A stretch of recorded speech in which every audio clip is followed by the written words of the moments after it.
again, I'm Scott Warner. I'm president and program chair of the Culinary Historians of Chicago.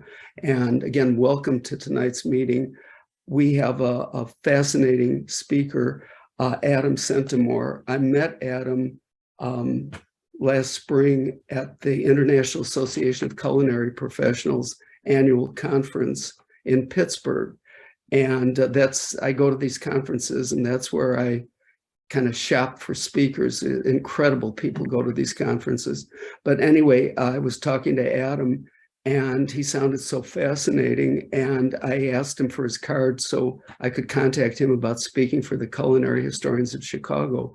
And Adam knows a lot about cheese and history, and he teaches wine and cheese classes. And he will tell you about his background, and he's highly educated in normal things besides cheese and wine. But anyway, so when we were talking about what he would talk about, I like to ask speakers, what is it that you would like to talk about for our group? And Adam said, human stance. And I said, what? I said, what? Oh, what? Oh, what is that? And he explained to me what human stance was, because who's going to listen to that? But no, anyway, it's wonderful. It's so interesting. It has to do with cheese and the Alps and human culture and cows and everything. So all I can say is Adam's going to take us to Switzerland right away. So fasten your seatbelts. And when you depart, watch out where you step, because it's going to be a lot of cows around, and you know, avoid the cow pies. So Adam, would you tell us about yourself and tell us all about human stance? Thank you. Absolutely. Thank you so much, Scott and Kathy. And good evening, everybody. Thank you for choosing to spend a little time with me. I'm really excited to talk about this stuff. I'm super nerdy when it comes to like cows and mountains and cheese and wine and stuff. So any opportunity I get to be able to numb somebody else with all of my nerdiness instead of my wife, she really, really appreciates it.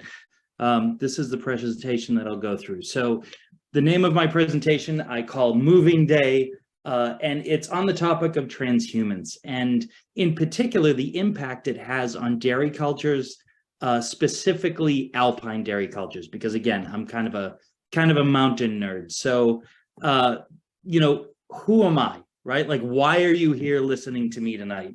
And, you know, Scott mentioned a little bit about what I do, but just a brief overview of who I am. I am a professional wine, cheese, and chocolate educator. So I've done thousands of events all over the country, in Europe, all over the place, for all sorts of different topics.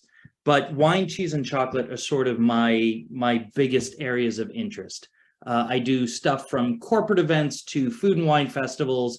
I take people to Italy and France and Switzerland to eat cheese and drink wine and that sort of thing. I'm also a writer.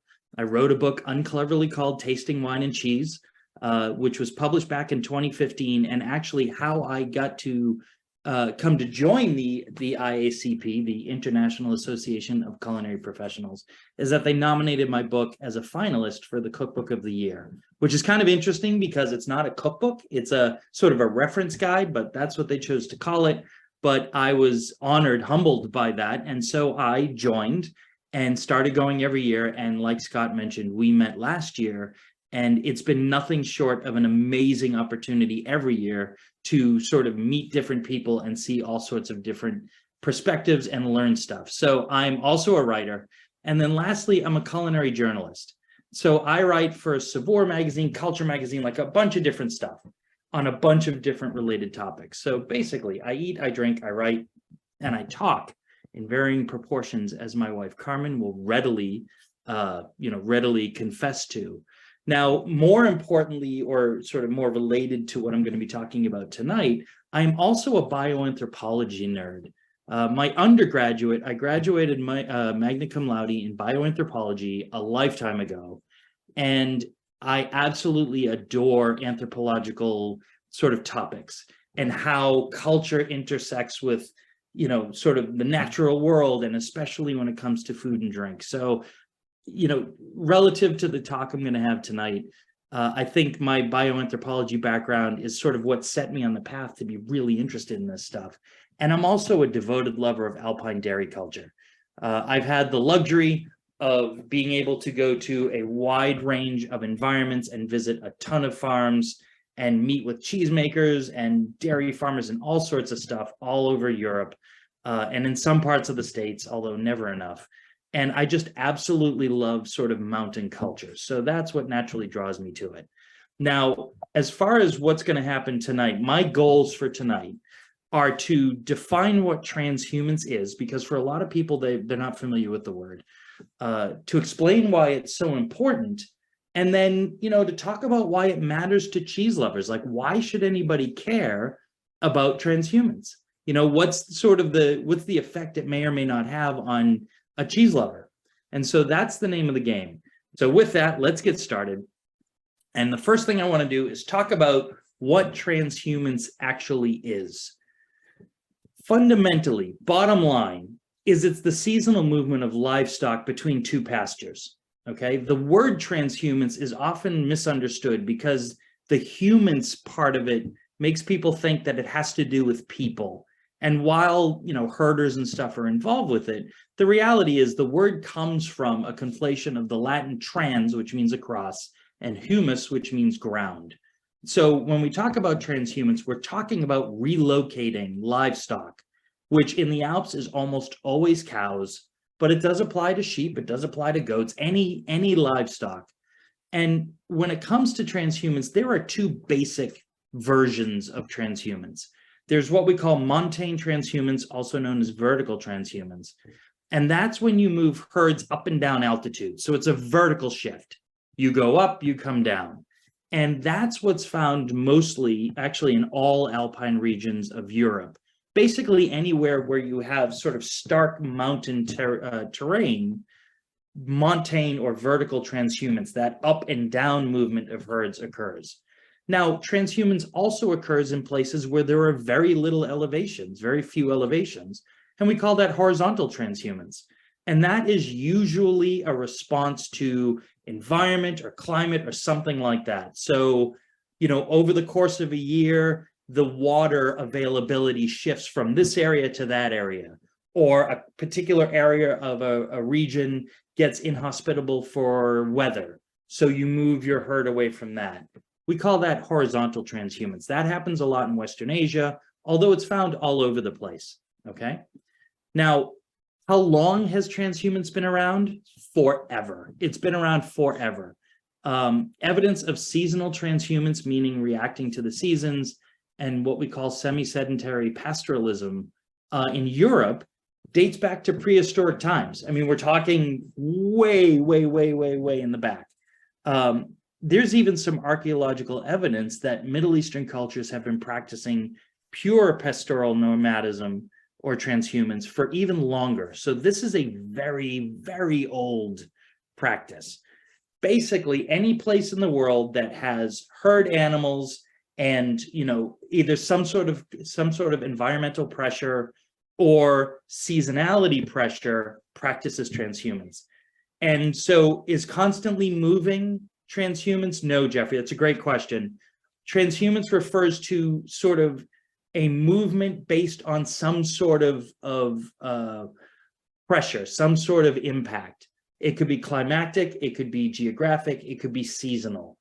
But typically you're moving between 2 or 3 areas, and they're the same 2 or 3 areas, where a nomadic existence might mean that you're rotating between a much larger range of areas. And I wish my camera went wider, because I'm Italian, so my hands are flailing all over the place here. It's pretty funny. So, Middle Eastern cultures, there's evidence that they've been practicing this for even longer than Europe. Now, is it still going on today? Absolutely. What you have here is a herd in Afghanistan and central Afghanistan that moves because of water availability. So all over the globe, everywhere, from Afghanistan to, the Pyrenees, Brazil, Europe, all of it, transhumance is still being practiced. Now, it's important, the reality is it's important to note that there are big differences in culture and technology and sort of how it's executed and the particular details of it. but the fundamental concepts are virtually identical all over the globe. And so that idea of moving your herd from A to B and back to A, for whatever reason, is very, very old and happens everywhere. All right. Today, I'm going to be focusing on Switzerland. I've had the pleasure and the good fortune of having seen transhumanism in a number of different environments, but I've seen it the most and been the most intimately in contact with it in Switzerland. So I chose to sort of focus on that for my talk today. And I'm focusing specifically on the canton of Fribourg. And if you're unfamiliar with Fribourg, it is right there where that arrow is. So it's southwest of Bern. It is north of the Alps. It's in what they call the pre-Alps. So the Alpine range in Europe, as far as it relates to Switzerland, is it sort of crests through the bottom of the country. And Fribourg is just northwest of that. So it's in an area called the pre-Alps. And it's a little bit different in expectation. And, for anybody that's been to Switzerland, the joke is that there's basically two Switzerlands. There's one of them, which is gigantic snow-capped peaks, Gstaad, you're going skiing. It's like when you think of the Matterhorn and the Alpine ranges and all that. And then there's the more rolling hills, sort of pastoral Switzerland. And that's where Fribourg is. So when people think of Switzerland, again, they're thinking of those big Alps, the huge snow-peaked mountains, gigantic elevations, all that stuff. This is a different Switzerland. This is just northeast of Lake Geneva, and it's much more about rolling hills, verdant fields, greenery everywhere, impossibly blue skies. It's just gorgeous. All of this is just gorgeous. Now, you'll notice in this picture that you've got the big rolling hills, and Switzerland has big rolling hills.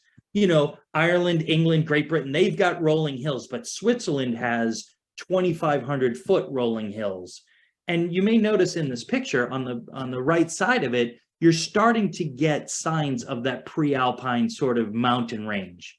So you've got these elevated mountains sticking out of the ground, right? You've got sort of all that rock formation, but it's nowhere near as prevalent and it's nowhere near as stark as it is in other parts of Switzerland. This is not the skiing part of Switzerland. This is the cow part of Switzerland, as they say. And in Fribourg, you're looking at 126 municipalities. That's what the region is broken down to. And if you're unfamiliar with Switzerland, their concept of a state, as we think of it in the US, is called a canton, C-A-N-T-O-N. And within the Fribourg canton, it's got 126 municipalities. It's got over 300,000 people, which is not that much. You would think based on, some US states that it'd be in the millions, but it's not. It's actually for what it is, fairly sparsely populated. Tons and tons and tons of land resources are assigned and given over to their dairy production and their agriculture. You've got 1,400 farms going, and the vast majority of them are small family owned. There are some bigger commercial producers, but they're not anywhere near in number. The vast majority of Swiss producers are small families. And then you've got 135,000 cows. There are sheep, there are goats, but cow is king in this region. Now, in addition to that, and I don't know if has anybody here been to Fribourg? If you haven't, it's a wonderful, wonderful part of Switzerland to visit, as long as you're okay with not having, 9,000-foot mountains in it. But one of the other sort of highlights of Switzerland is the village or the medieval town of Gruyere. And it's where the cheese gets its name. It's famous for the castle. It's famous for the ramparts. It's a walled city up on a hill, and it was built that way intentionally forever ago because enemies had a hard time getting to it. So it sort of persevered because of its design. It's also the home to the Tibetan Antiquities Museum, where they have 400 different artifacts ranging from the 6th century to the 18th century. It's one of the biggest sources of Tibetan art and antiquities in all of Switzerland. And it's also the home of H.R. Giger, which you may or may not know the name. If you are either a science fiction fan or a horror movie fan, He's the artist that did all the design work for the Alien movies back, started back in the late 70s. So he's the one that came up with all the creepy crawly guys. His home now is actually within the city. It's now a museum, and it's an experience. It's a pretty intense experience. But in addition to all of that, of course, Gruyere is known for its cheese. And, the region, arguably Switzerland's most famous food product, Le Gruyere AOP, comes from that region. It's named for the city. Now, a lot of people think that that is the cheese that they make. And it is by far, in number, in sales, in tonnage, all of it, it's by far the most popular thing they make. But it's not the only thing they make. What's interesting about this region is, and I'll talk about this in a little bit, they have severe laws. Switzerland is highly protective of their cheese culture, their cheese traditions and history. So there are very stringent laws as to what can be made where and what can't be. And for a lot of Gruyere producers, those laws mean that after they've made their daily allotment of wheels of Gruyere, they've got milk left over. Now, you are certainly not going to let that go to waste. And so most of the producers, virtually all of them, take surplus milk from Gruyere production and they turn it into a cheese called Vacheron Fribourgeois. And if you're not familiar with French, Vacheron just means cow. Vache is cow, and Fribourgeois just means of or from Fribourg. So while it sounds awesome to say in Swiss French, Vacheron Fribourgeois just simply means cow milk cheese from Fribourg. And those are the wheels that you're seeing there aging on pine. So you've got your Gruyere production, and then you've got your Vacheron Fribourgeois. And there are a couple of other local cheeses, but the reality is the vast majority of what's made in that region from those cows is this cheese. Now, I had the pleasure of, I've been there a number of times, and for my talk tonight, I'm going to focus on 2017. I had the pleasure of visiting a producer, an alpine producer. And one of the big distinctions to make in Swiss cheese making, especially in Gruyere, is the difference between alpine cheese and valley cheese, or non-alpine cheese. There's a definition of where the cheese was made. So they classify and they identify legally where the cheese was made. So when I was there, I get to visit with valley producers that made Gruyere, and then I get to visit with alpine producers who are up in the mountains. And on this particular day, I was 6,100 feet in the air, just gasping for breath. I don't run much, I'm not much of a cardio guy. So, hiking up 2,500 feet once you can't drive anymore because the roads turn into, dirt tracks, you're hoofing it up a mountain where the air's a bit thinner. And, so I'm sort of panting for breath, and I'm there to visit a producer. And the time of year that I was at, the end of September, is right around the time that producers up in the mountains, all the alpine dairy farms, are getting ready to close for the season and walk down the mountain, basically return to their permanent year-round homes in the valleys.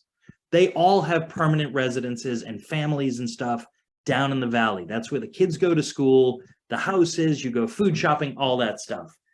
The transhumance part of this is relocating to this environment late winter to spend basically 6, 7, 8 months, depending on where you are and what you're doing, living up here making cheese. You were there for the sole purpose of making cheese. And so I'm up there on this morning to make cheese with a cheesemaker at altitude. And it is the day before the festival called Des Alpes is occurring. So when the season comes to a close, they escort all their herds down, right? It's time to bring all the animals and all the people down from the mountain into the valley.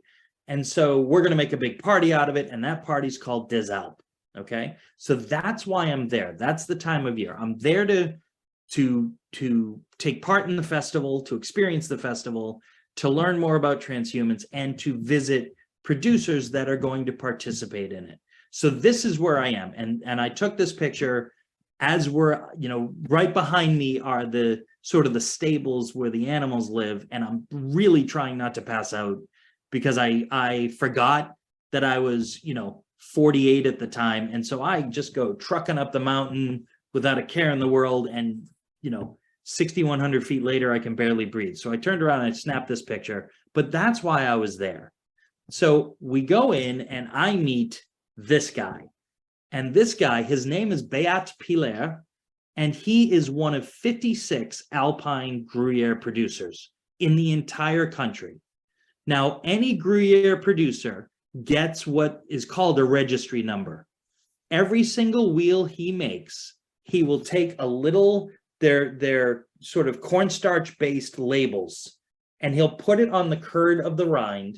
So as the rind of the cheese develops, it's trapped in it. And on it is his identifier. So every wheel of Gruyere Alpage that he ever makes will have the date in it, and it'll have the number 6054. So if you happen to be in a cheese shop and you happen to see Gruyere Alpage and you happen to look at the wheel and it says 6054 in it, this is the guy that made it. Now, he's a second generation producer. His parents and his uncle made cheese before him. His uncle's the one that taught him how to do it, and his parents still help him. And they're in their 80s. And the mom can, and I know this because I saw this, can deadlift 85-pound buckets of curd with no issue whatsoever. It's pretty remarkable. Now, in terms of him as a cheesemaker, he's got a decent size herd. He's got 56 Montbéliard cows. Some have a little bit larger, some have a little bit smaller, but they're in that 30, 40, 50 animal range. And the reason why they sort of keep it to that lower size is simply because they have to care for the animals themselves. They're the ones that have to make sure they're fed, that they're housed, that if any of the animals are sick, they're dealt with, like all this stuff. So you can't overdo it. There's no 500 animal farms up in the mountains. They just don't exist. So at 56, he's comfortable. He's got a herd size that he can deal with. And they are all named. Every single one of them has a name. And I learned this the hard way. It was a very humbling lesson because we're out sort of, on where I showed you the picture. And there's animals just walking around and grazing and stuff.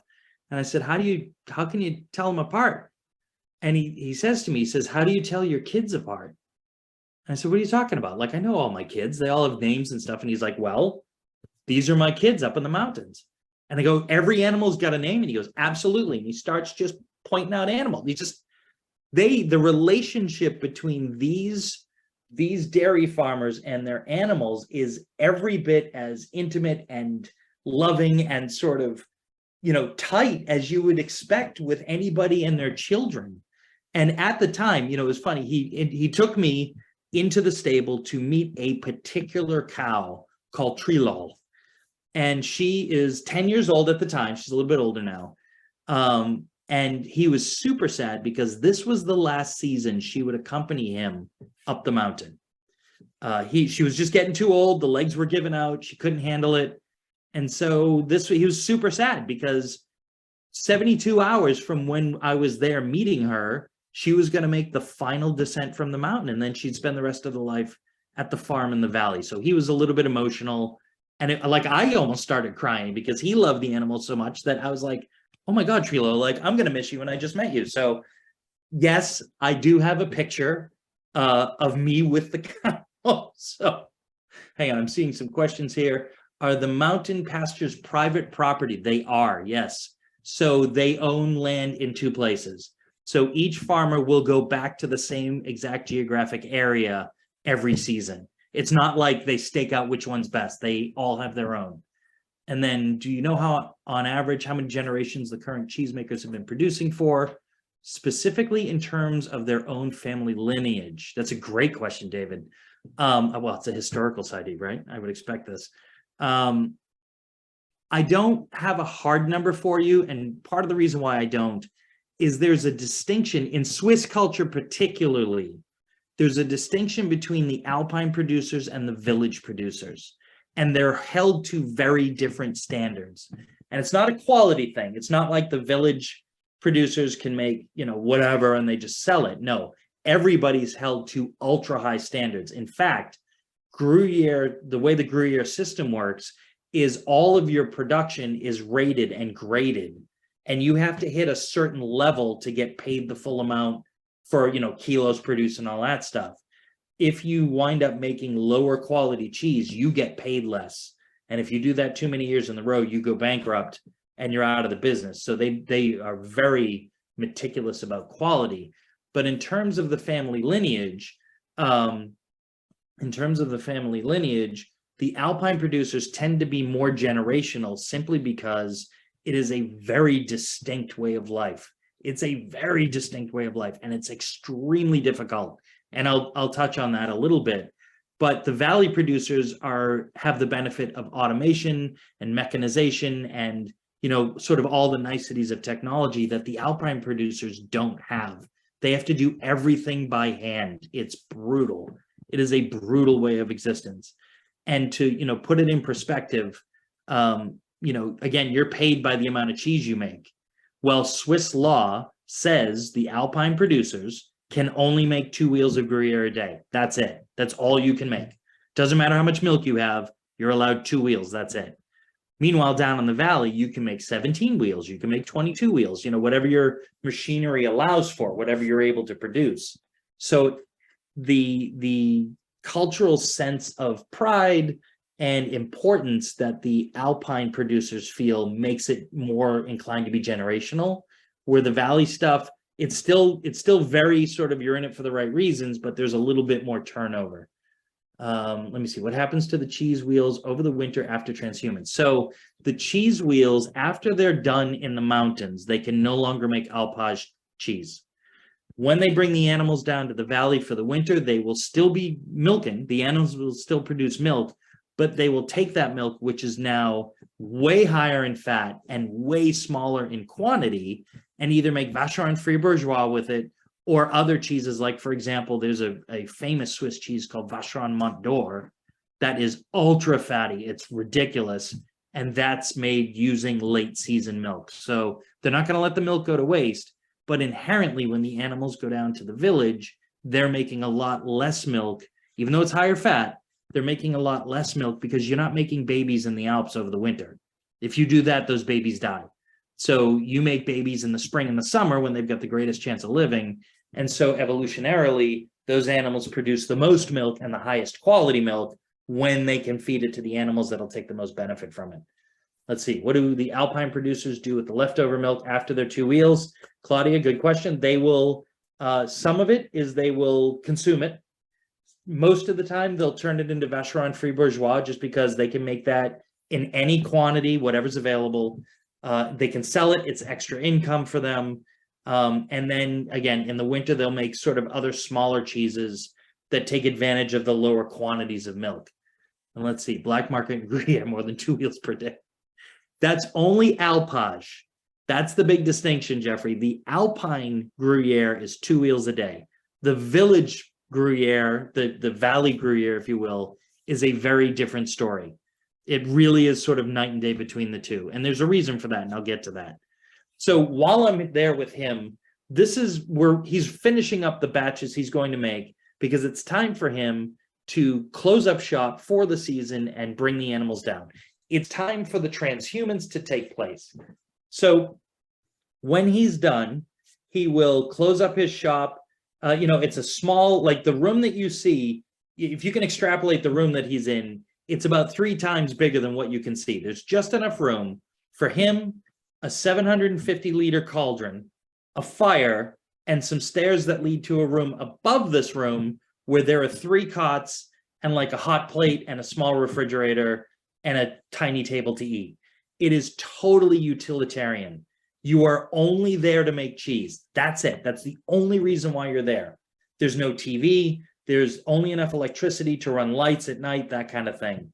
It's a very sort of bare bones existence, and everything is geared towards making cheese. That's the only thing they care about.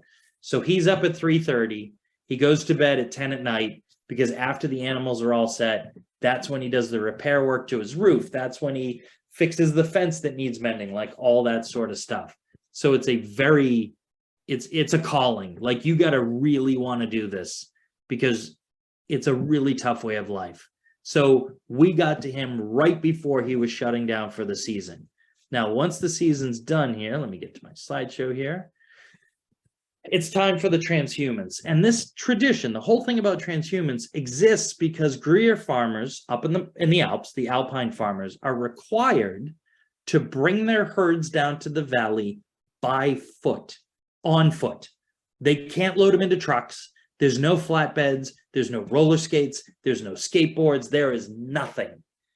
And the reason for all of that is the Swiss in particular, every country is a little bit different, but the Swiss in particular look at alpine cheese production as a core representative of their entire country's cultural history. It's one of the most important things they hang on to. And so the reason why they make such a stark distinction between alpine and valley is because the alpine stuff is the most reflective of their history. And so they have codified the way that Gruyere was made, and everybody that does the alpine stuff, not the valley stuff, but the alpine stuff, has to follow those rules. So this guy, Béat, that you just met, has to do everything exactly the way it was done when they wrote the recipe down in 1115 AD. He has to build the edifices that he lives in. The animals can only eat whatever they find up there. You're not allowed to bring food for the animals up. You have to make wheels of a certain size and a certain weight at a certain humidity, all of it. You have to, Gruyere is made with evening milk that's been skimmed. You leave that milk in pails out in the alpine air overnight by law. The next morning, you remilk the animals. You take that full fat milk, mix it with the skimmed milk that's been in the air overnight, and then you make your wheels. That's by law. Like all of this, it's super crazy. But they're doing it to like completely protect and preserve that tradition. Now, they are allowed electricity for lights and a coffee maker and to plug your phone in, like that stuff. They're allowed that, and they're allowed one modern nicety. And that's basically, think of two oars that just spin. And its job is to submerge it in your milk as you're adding the rennet to make curds, as you're sort of breaking it down. They allow you to do that so you can go eat breakfast. That's it. That's the only thing you're allowed to do. Everything else is by hand. It's insane. Now, let me see here. How and when do they get the cheese down? Well, Pamela, what they do is the first 24 hours of the cheese's life, they'll take the curds out of the liquid, right? So you've got your solids. It goes in a mold, a cheese mold that's the size of the wheel. It's wrapped in cheesecloth and it's pressed. So for the first day of this cheese's life, it's just pressed to get moisture out, to get whey to come out. After 24 hours, they can unwrap it from the cheesecloth, and the wheel is just firm enough that you can pick it up. Now, if you were to torque it, if you were to punch it, anything like that, it'll completely fall apart.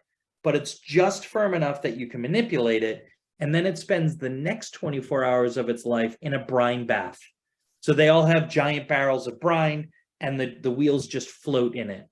After that's done, it spends the first week in a special room that's high humidity and has a high saline sort of content, if you will, and they will continue to add liquid on the rind. After that, they hang on to it for another month, and then after that, so a month and 3 days, the consortium down in the valley that'll do the aging for these guys to give them a fighting chance will drive up and collect the wheels and bring them down and age them in caves in the valley, in the city. So that's how they get the cheese down, because there's no way they could do it otherwise. There's just no way. They are a reenactment. Yeah, Jeffrey, they are modeling and executing the behavior and the traditions exactly the way they were. And that's what makes it such a phenomenal sort of calling, because there's no messing with that. Like, there's just no messing with that. Let's see, what happens to the cream from the evening milk? Oh, Penelope, a glorious, glorious thing happens. They eat it. You take all the cheese fat from the milk fat from the night before, and if you let it sort of sit out overnight, it'll dehydrate just a little bit, and it becomes almost like heavy cream that you've whipped a little bit, but not whipped cream, like just really thick. and they eat it for breakfast. And you dip bread in it and you just drink it and you put it on. It's one of the most delicious things I've ever eaten in my life. It's amazing. Who regulates these farmers to ascertain that they are adhering to the 1115 AD laws? There is a consortium in the valley that tests their wheels regularly and does inspections regularly. They are super, super, super tight on that. They have very tight controls over that. So there's a whole system of checking up on stuff, recertification, surprise visits, all that stuff. They do not mess around with it in any way, shape, or form. Now, for most of these people, that means a 12-hour walk to, walk 56 cows, 15 miles into town. That's a 10 to 12-hour walk for them. So what do? How do you make somebody in modern times or just over history? How do you get people to want to live like this? Like, you'll get some that do it for the honor of it, but how do you, my God, what a way to live. A beautiful response to that are the festivals that they throw for these families. And so Swiss culture has evolved to make these people rock stars. And that festival that I went to was in a small village called Charmey. Like 3,000 people live there, maybe in regular times. But on this festival day, no cars are allowed. Everything shuts down. It's just a carnival. There's just music, traditional music everywhere, and food and drink and rodeos and just all this stuff, all this fun. And every half an hour by schedule, another family descends from the Alps. They're all timed, and they all walk through the center of town. And when that happens, the bands all start playing. Nobody does anything but head to the sidelines. And you'd think the Rolling Stones were rolling through the center of town. It's amazing how celebrated these animals are and these people are. And it's how, one of the sort of the cultural ways that they make sure this keeps going is to just celebrate it. Just make it absolutely celebration, and they're the stars of the show. These cheesemakers are the stars of the show. Penelope, that cream is what they will do. Yeah, it's in the ballpark of Devonshire clotted cream, but if you can imagine, fattier. Like, it's like drinking heavy. It's amazing. And the way that they typically enjoy it is they will get a little shallow bowl, pour some of it in it, so it's just like a pool of this stuff, put meringue in it and fresh raspberries, and eat it. And it's incredible. It's so incredible. Jeffrey, the cows don't care. If they cared, there is absolutely no evidence. They just walk. They just do their thing. It's pretty amazing. It's an amazing experience. Absolutely. It's an absolutely amazing experience. And the beauty of it is anybody can go. You can go. Just show up at the village and party like we did. I'm 10 feet from these cows. There's like, you can sort of see in the far left picture to the left of the left cow, you can see like a little white piece of tape. That's about it for crowd control. It's like just somebody put up like a little piece of plastic rope saying, please don't bother the cows. And nobody does, because it's super important to them. So this is how they make sure Transhumance perseveres. Now, what's amazing is everybody's decked out in traditional garb, like really old clothes. It's pretty amazing. And all the cows are heavily decked out. And what's noteworthy about this is everything that is on that cow has a significance.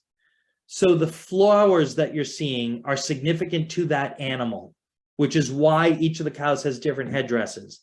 You can just make out that the cow on the right, the main cow, has sort of, so on her forehead, you see the 3 flowers, and then just above it, you can sort of make out some wood. That whole thing is an inverted stool. The flowers on the top are packed into a stool. And any cow that has a stool inverted means they're one of the most important milking cows of the herd. So it's a way of distinguishing them. What also distinguishes them are those unmistakably gigantic cowbells around their necks. They serve a massively important role in Swiss cheese culture. They are basically herd management. They've been used for thousands of years. They're called tricles, and they've been used for thousands of years as a way to not only be able to hear where your herd is, because they could be miles away. And, you know, these bells allow you to hear where your herd is, but it also trains the herd. So the younger animals, the betas, all get to know the bell sound of the alpha, and they'll follow that sound. So it's a self-regulating, herd management. And there are a couple of different kinds of bells. And actually, as I'd mentioned, I was talking to Scott and Kathy yesterday, and I mentioned that I have cowbells. So it was like, oh, bring the cowbells. So I have my cowbells. I have two different ones that I've gotten. These are two of my cowbells. The guy on my right, this fella here, is a French cowbell. It comes from the Savoie, and it has sort of that traditional bell shape. Now, this particular shape and this particular size bell would have been worn by a younger animal. So, you know, both of these bells are for cows that, if they were people, would be like 25-year-olds. They're smaller, so their timbre isn't as sonorous, as big, as huge, and they would be part of the herd. This is a French cowbell. This is a Swiss cowbell. And I had this made at the festival that you're seeing the pictures of now. And it's a handmade bell. There's only 6 bell producers in the entire country that make these, and they're phenomenally expensive. I mean, to have this made was like, I think $450. And I wound up when I found out there was only 6 guys doing it, I wound up writing a story in Savor magazine about this. So if you Google my last name and cowbells, you'll meet the guy that made me this. And it's like one of my prized possessions. Now, you may notice that the strap has no adornments. It's just a straight strap. While the cows on there have all sorts of patterns and stuff on it, the decorations that you see on those on the bell straps are purely representative of the families. It's an opportunity for them to put their family crest on it. It's their chance for them to put meaningful dates on it, because the same cow will wear the same bell. So often they'll put the family crest and it's sort of embroidered into it. They'll put the dates of the births of their children, like all that sort of stuff. There's no requirement on them. They just put them on there as a way to sort of tie it into their family. Jeffrey, I am sorry to say, I cannot ring the bell simply because these are made, like the one I showed you, is meant to be heard for up to a 3-mile radius. It is deafening how loud it is. It's unbelievable how loud this thing is. In fact, we visit this guy at his little shop downtown. I get this bell. My son gets a smaller one like the other one you saw. We go back to we're staying in a 12th century chalet in the mountains somewhere. It's an Airbnb. And my son and I are so happy to have these bells that when we get out of the rental car, we start ringing them because we're in wide open space. And what we didn't realize is over the hill behind us, over the rolling hill behind us, there's 75 animals. I mean, this is farmland. So we start ringing the bell. And when we stop for a second, we hear a gigantic commotion because that herd is now moving to where they hear the sound. And on top of that, so we hear 75 animals making their way over to where we are. And on top of that, a little bit more faint because it's farther in the distance, we hear amazing cursing. We hear all the swear words of the farmers who are chasing the herd, trying to figure out who's leading the herd away from their land. So, we panicked. I admit it. In a moment of panic, we ran in the house, and we were like, don't nobody go outside. Don't anybody say anything. Be quiet. But, these bells make a very significant, contribution to the culture of it. And Claudia, I got to admit, we got inside, and after about a minute of panic, because once the bells cease, cows are not like deep thinkers. So once the sound was gone, they just stopped. And the farmers rang more bells on the other side and drew the herd back.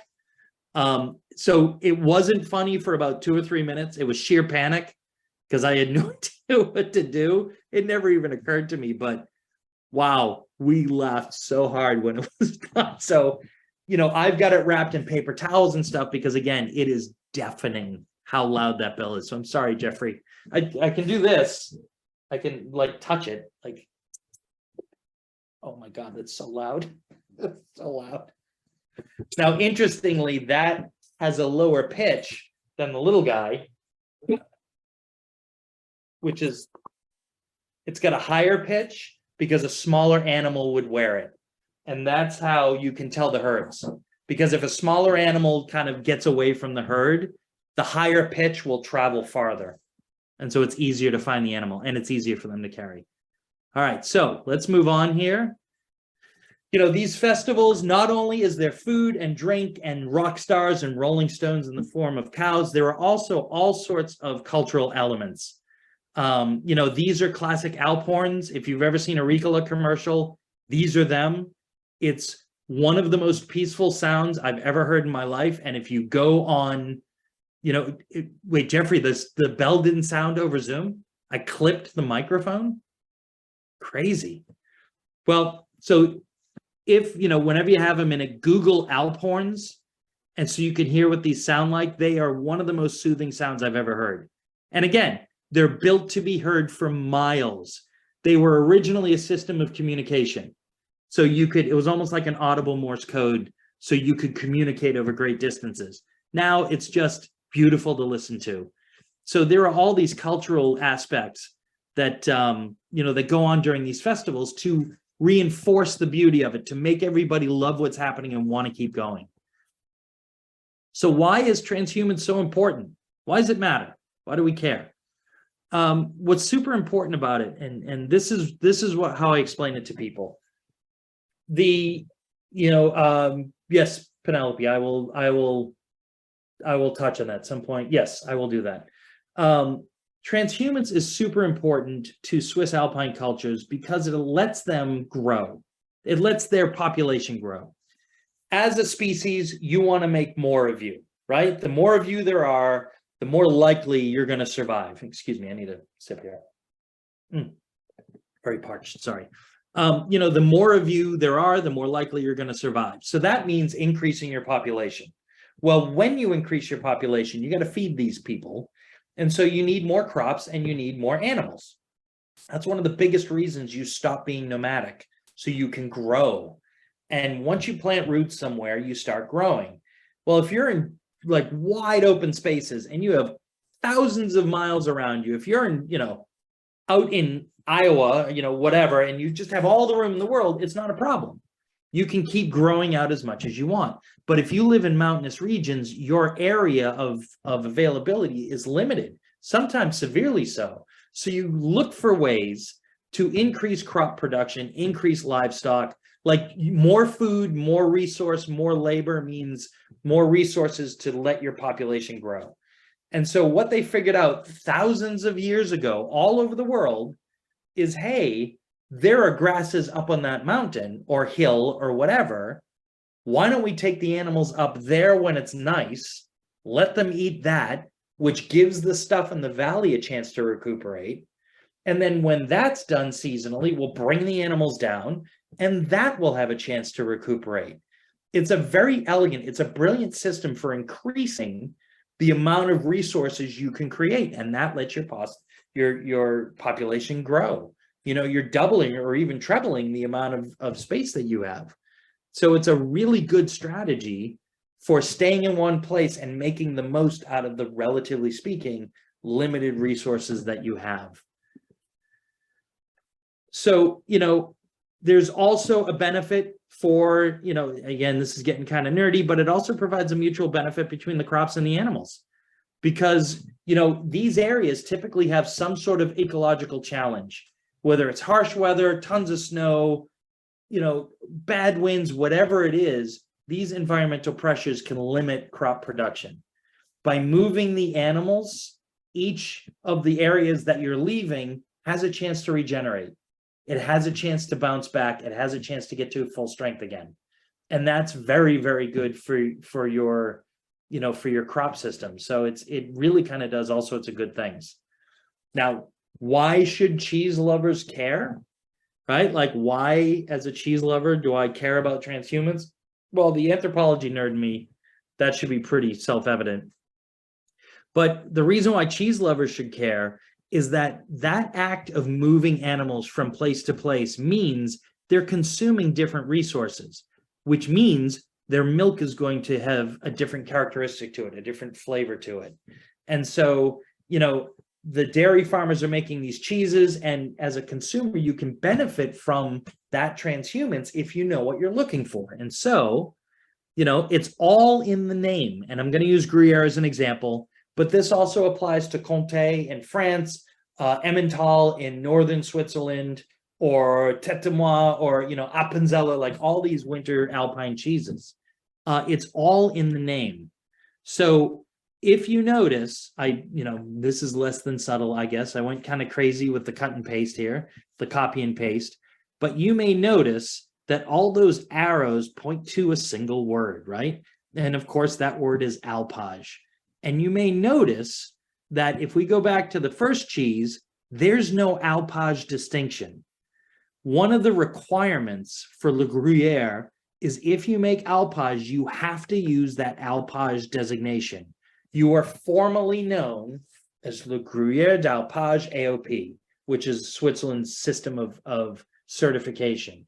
If you are a valley producer, you may not use the alpage word.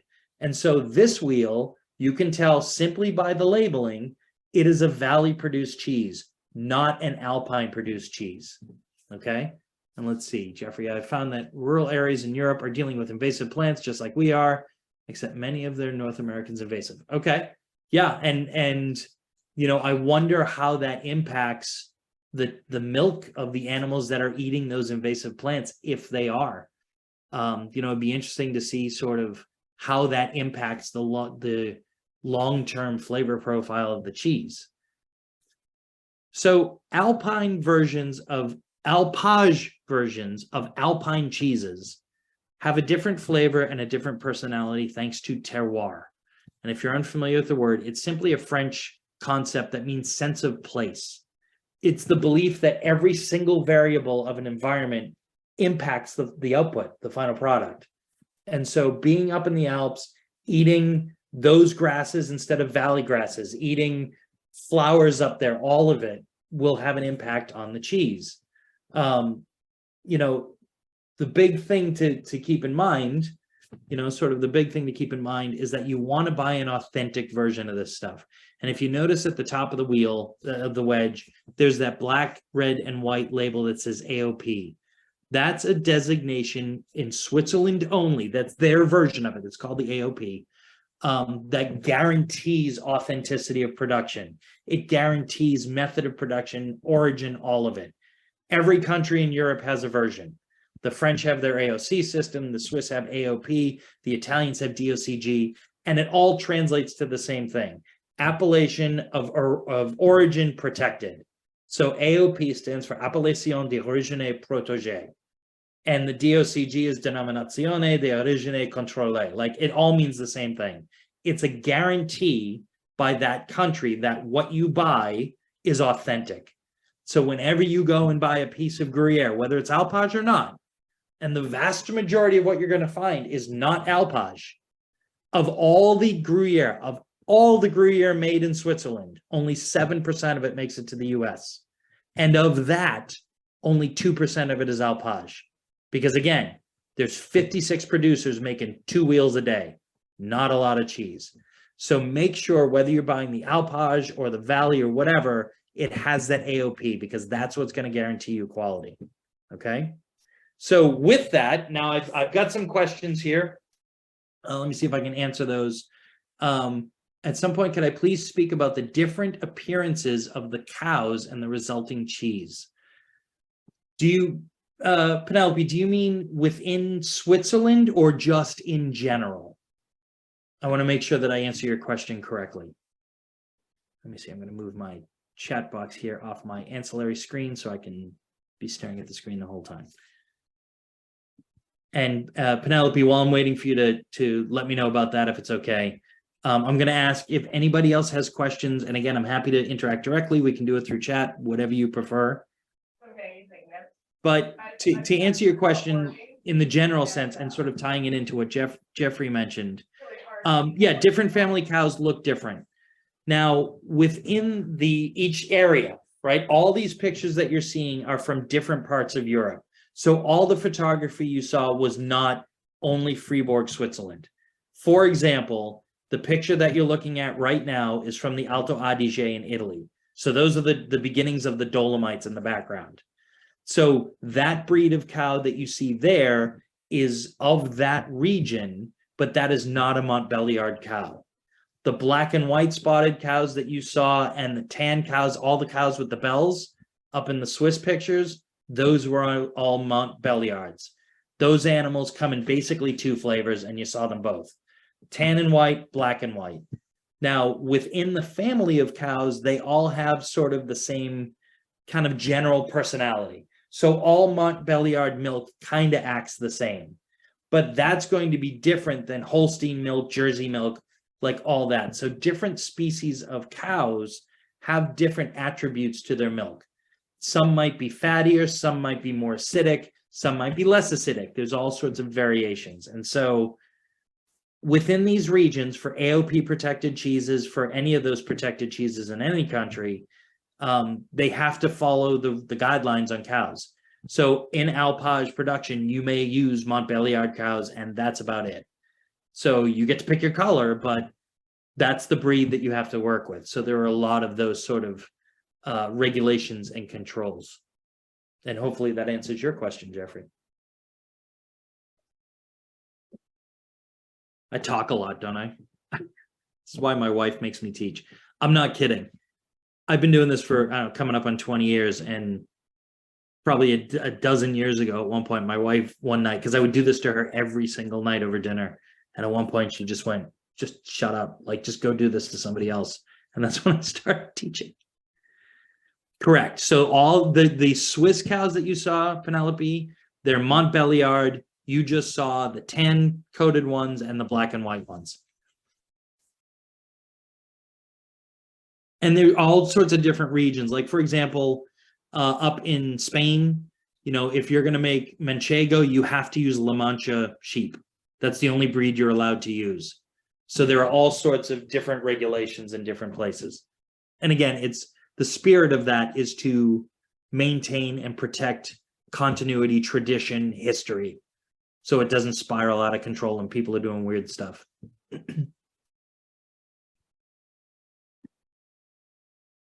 I should put that over there. I have a feeling you may have covered all the questions because you covered it as you were talking. People are afraid to ask because that means they'll start talking again. Oh, no, I don't think anybody's afraid to ask you. You're just so knowledgeable. You've shared so much. No. Scott, did you have something you wanted to add? No, because he left no holes in his cheese talk. What can I say? But no, this was wonderful. And usually I say, like, okay, and now we'll go to the chat questions. But like you say, I think Adam answered everything. And if your wife ever tells you to shut up again, you're always welcome to come to us. Well, this is my outlet. This is my outlet. All right, I'm seeing a few more questions in here. Let me see. Can you tell the difference between cheeses made by different makers? 1,000%. It is so stark when you're there, right? Like, it's hard. If I go to the store now and you just give me a piece of Gruyere, I can't tell you who the producer was. I can do it for exactly one because his stuff, his name is Vincent Gappanet, and his is the single best cheese I've ever eaten in my life. Wow. And I'd like to think I can still get it. I can still pick up on it. But when you're there and you're at the festival and there are 40 stalls of 40 families with their Gruyères, and you go from one to the other, you can absolutely, you see how they're all related. They're all Gruyere, but you can absolutely pick up on the differences. It's amazing because it's all in the diet of the animal, the age of the animal, how much sunlight they got. Was it wet grass they were eating? Was it silage or fermented hay? Like, you can tell all sorts of stuff. Now, so Maria, can I give you the price per kilo of the Gruyere? This is fascinating. In the US, and if it's okay, just because we're in the US, I'm going to talk about pounds, if that's all right. In the US, I for years I worked for a cheese shop called Formaggio Kitchen, and I'll put it in the chat box here.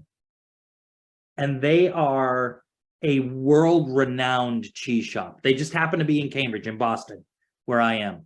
And that's where I sort of got my start. The owners, they just sold to a woman that's been working there forever.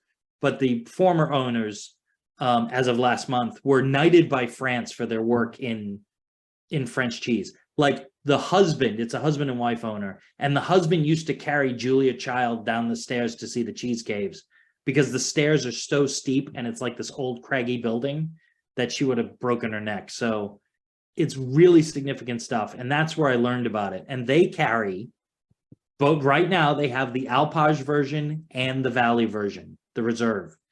And in the States, the reserve version's about $24, $25 a pound, and the Alpage version's about $29, which is criminal.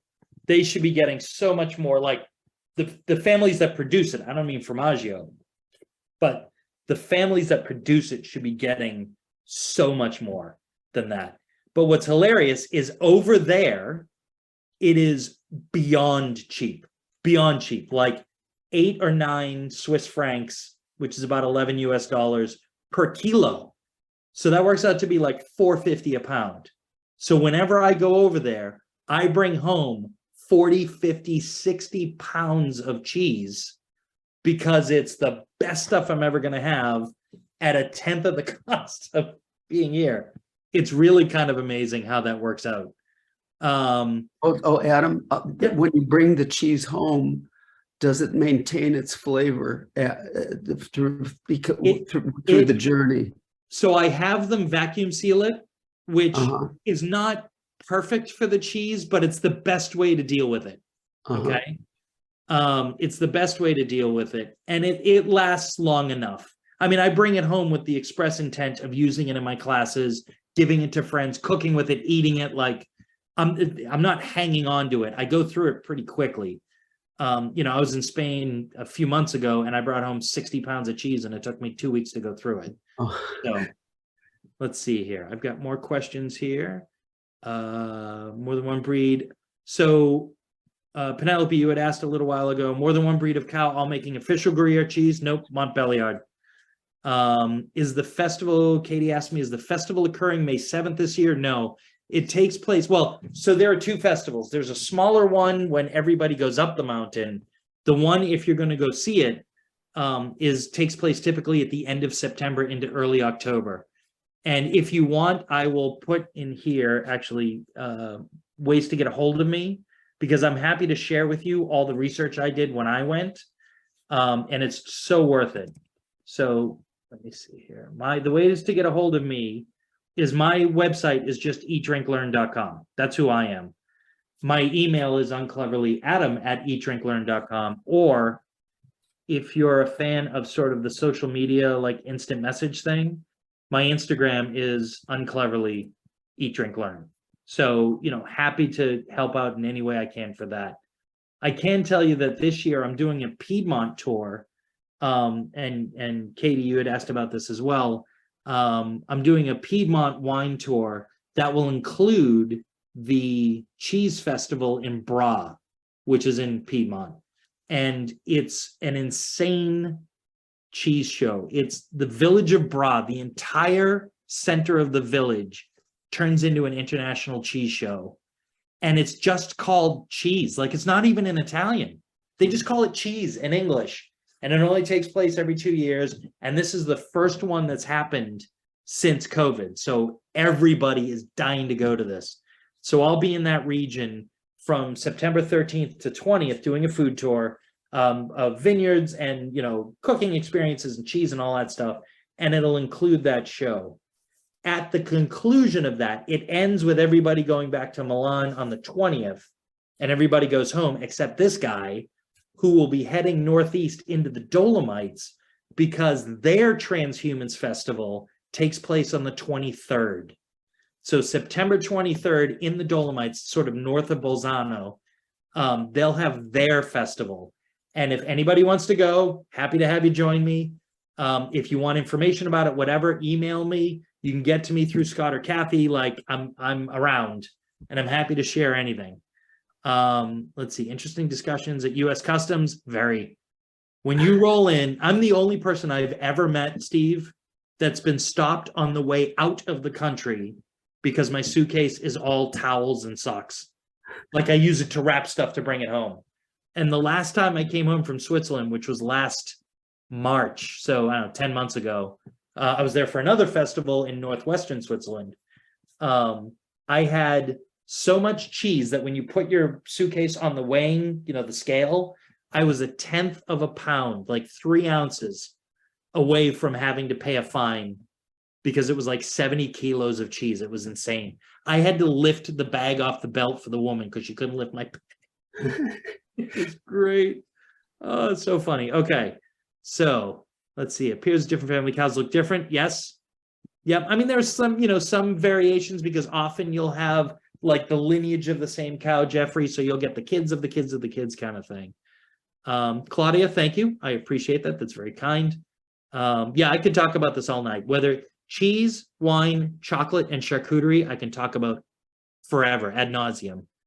Price per kilo. Okay, I did that. Thank you, Jeffrey. I appreciate that. Are there wines that best pair with Alpine cheeses? Absolutely, Jane.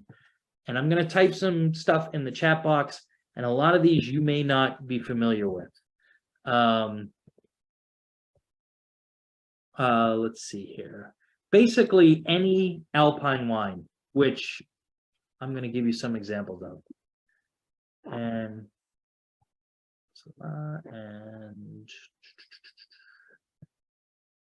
this is awesome with it. And I'm basically thinking of stuff that I drink with Alpine cheese. So for white wine, there's a French grape called Jacquard. The wine is called Chignon because it comes from that, it comes from that village. There's a Swiss grape called Chasselas, Italian or French Pinot Blanc, legit Pinot Grigio. I misspelled it there. It's Pinot Grigio, not Pinot Grigois. As far as reds, it is, you would do great with any of these. These are sort of red grapes that are found in Alpine regions, as well as, I love Schiava. And again, these are small, and yes, Claudia, that's exactly where the slow move begins. That's part of the reason why they have the cheese show there. The last grouping that I just did are red wines, but essentially any white wine that's got a little body and some heft to it. So you could do a Chardonnay, you could do a Riesling or a Gewürztraminer, like any of those, it'll work great because it's got the weight, it's got the broad shoulders to handle it. The red wines that they drink with Alpine cheeses are very counterintuitive. They tend to be lighter bodied, very structured, a little bit of tannic grip, fruity, like really approachable, but they tend to be a little bit more nimble than people expect. And if you think about it, it makes sense. If you're up on an Alp somewhere and you got 50 animals to take care of, you don't want to be drinking, giant, heavy reds because it's going to knock you out, right? You're not going to be fixing anything or taking care of anything when you do that. So lighter, brighter, fresher, higher acidity. And yes, Bra is known for its raw meat preparations, absolutely. And I'm excited about that. I'm already starting to line up producers. Slow movement, yep. Bra's and Piedmont pesto is Ligurian, right? And Ligurian pesto is so good. So good. All right, that's cool that I bring all my cheese back to the US. Absolutely. That's half the reason why I do this, Maria, is just sharing this stuff with people. It's so awesome. Jeffrey asked, how long do they spend in the mountains for winter? They don't spend the winter in the mountains. It's too inhospitable. The animals couldn't survive it. So what they'll do is they will go up at the first frost break. They'll sort of make their way up. And then once the Alps are sort of cleared off, they're up there until typically late autumn, early winter. But what's interesting is they don't determine when they're coming home from the mountain. They don't determine that by the weather or the season. What they determine it by is how much of the grass has been eaten. When the fields get to a certain length, when they've eaten the grass down to a certain length, then they pull the animals. Because if you go any farther than that, and you do that for a couple of years, you kill all of that grass and it doesn't grow back, and then you're in real trouble. So they don't spend the time in the mountains. Let me see, Claudia. I am putting information up. We just released the info on the Piedmont tour, Claudia. So I'm happy to, if it's okay, if I may ask you to just give me away, like email me or something so I can contact you directly. I'm happy to share it. I will tell you, I think we're friends enough now, everybody, that I can tell you this. This is unofficial. We're working on it now, but I hope to have it resolved in the next 2 weeks. I'm going to be doing a Parisian chocolate tour at the end of October. And the reason why it's then is because there's a chocolate festival in Paris. There's a chocolate trade show in Paris called uncleverly the Salon du Chocolat that takes place at the end of October. And that's going to be bedlam. It's going to be amazing. Where to buy alpage in the US? There aren't many places at all, Penelope. I will put that cheese shop that I worked at because I know they have some because I just bought some there. If you go to formaggiokitchen.com, it'll be listed there. If for some reason it's not on the website, it just means that happens from time to time simply because they have so little of it and they're still kind of a mom and pop shop that there isn't somebody that's constantly updating inventory on the site every day. So if you don't see it on the website, give them a call and they'll be happy to help. And they can ship it easy enough.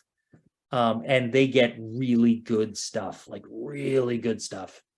So I trust all their stuff. And also, if you're a fan of that style of cheese, they also carry French Comté, which is from the Jura, and it's sort of Gruyère's French counterpart. But at this time of year, they carry a couple versions of it that are only available at this time of year because there's so little of it made. And that's the Grand Cru and the Extra Grand Cru. I am happy to send a link, Terry, once I have it. Again, we're finalizing the details, so we haven't rendered it live. Maybe if it's okay, maybe there's a way that Scott or Kathy, if I could trouble you to send me the emails of anybody that's interested, or you can reach out to me directly and I'll make sure that you get that information. It's going to be just bonkers, Terry. That's a friend of mine is like a legit chocolate maven, and she agreed to go on the trip with me. So she's got all these contacts in Paris. It's going to be just awesome. So much chocolate. It's going to be great. Pamela, thank you. Thank you very much. Thank you, Pat. I appreciate it. Toria, thank you. I appreciate your time, guys. Let me see. I'm seeing any more questions here. I want to make sure I hit them all. Great. Okay, I think I got them all. Are there any other questions that I can answer? I'm fine. I'm in no rush. I've got a little bit of wine left, so we're cool until that runs out. So what I can do, I can put your contact information on the web notice. Absolutely. Oh, Okay. I'm happy so to then interact people know with where anybody. to find that.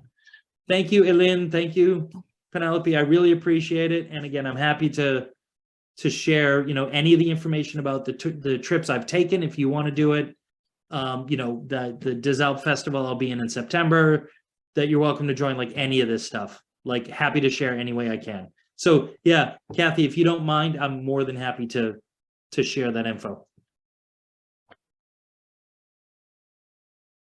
All right, sip of courage. Yeah, and for some of the information that you put in the chat, I'll put over there as well, the cheeses and the wines that you suggested. Absolutely. And again, if people have questions, more than happy to share any of that information. I'm going to stop the share here. There we go. All right, now I can do that. Beautiful. So yeah, more than happy to share any information that I can help at all. This is what I do. Do you know where Dad is tonight? I'm going to see if I can trick Kathy and Scott to let me do an in-person one at some point, because it gives me an excuse to get to Chicago. Yeah, that should be fun. You know what? We haven't done a live presentation since COVID hit, but we're hoping to get back to it. So we'd like to put you on our wait list for when we do live programs. Absolutely. Jared, thank you. I appreciate it. Beautiful. And a super big thanks to Kathy for the help and Scott for the opportunity. I'm so glad you happened to stand next to me at the conference. It was a pleasure talking to you then, and it's a pleasure working with you now. And you know what I told you then? That there were so many incredible people at the conference. I had about 15 names, and I thought we only have 12 slots. And then I met you, and I think I said, we're filled right now, but we'd like to keep you on a wait list. But some of those names fell through, and I called you immediately. So thank you. My pleasure. Absolutely my pleasure. Guys, thank you so much for your time tonight. I'm sorry we ran late. Oh, no, this is fine. So chatty Cathy with this stuff. You were not beating any records. We had somebody go, and I think he's here, Peter Rigas, 2.5 hours. Oh my. I can't do that unless I'm giving people cheese and wine. If I'm gave your feeding wife- and watering you, then I can We do gave that. your wife an hour and a half of relief. Right, exactly. In fact, when Scott came back, he was like, Kath, I'm thinking I should do 2 programs a month. And I said, no, that's too much wear and tear. Because I also do my own programs. So it's like way. But I said, just spread it out over the year, and it's working out fine. Yeah, let's figure out how we can arrange for you to come to Chicago at some point. How fun. It would be a pleasure. It would be a pleasure. But again, everybody, thank you so much for your time. I really appreciate it. Now I'm all exercised. My wife's evening will be quiet. It's great. I'll be on the couch and just quiet. It's great. So, and if anybody, once again, if anybody needs any information about how to go visit this stuff, where to find the cheese, something I said, whatever, recipes, just let me know. Happy to help. And again, Kathy, thank you for sharing the info. Could you repeat your website? Oh, sure. Yeah, I'll put it in the chat Scott, box. I'm going to put it into the So I'm, program announcement I as do well. business as what I call myself is Eat, Drink, Learn is sort of my LLC name. So my website is just eatdrinklearn.com. The email to get a hold of me is just adam@eatdrinklearn.com. And then all my social media stuff is, Facebook and Instagram and all that stuff is Eat, Drink, Learn. So I'm very easy to get a hold of. And again, Piedmont's ready to go. Piedmont's on sale now. Paris will hopefully be online by the end of the first week in February.